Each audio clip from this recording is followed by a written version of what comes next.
Сәлеметсіздер ме? Бүгінгі тәжірибеде схеманы біршама күрделендіріп, Arduino'ға бірден 8 жарық диод қосып көрейік.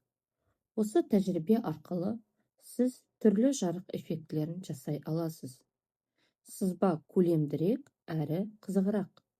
Жарық диодты басқарумен қатар, сіз кодты ұқыпты және түсінікті ететін екі маңызды тәсілді үйренесіз. Олар for цикл белгілі бір әрекетті бірнеше рет орындау үшін қолданылады. Arrays массив айнымалыларды топтастырып, кодты қысқа әрі түсінікті етеді. Ол үшін қажетті компоненттер: Arduino микроконтроллер, жарық диод, 220 Ом резистор, жалғауыш сымдар және макет платасы. Tinkercad'та жаңа схема жасаңыз. Атын көп жарық диод деп қойыңыз. Біздің тәжірибеде әр жарық диодтың анодың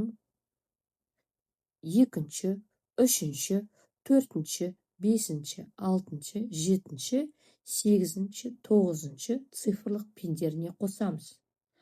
Ал катодтарын гендіге жалғаймыз. Кодты қаласаңыз өзіңіз жарысып көріңіз, немесе төмендегі сілтеме арқылы жүктеп алсаңыз болады. Ал енді тапсырма. Кодтағы функцияларды пайдаланып, жарық диодтың жану ретін керісінше бағытқа ауыстыру.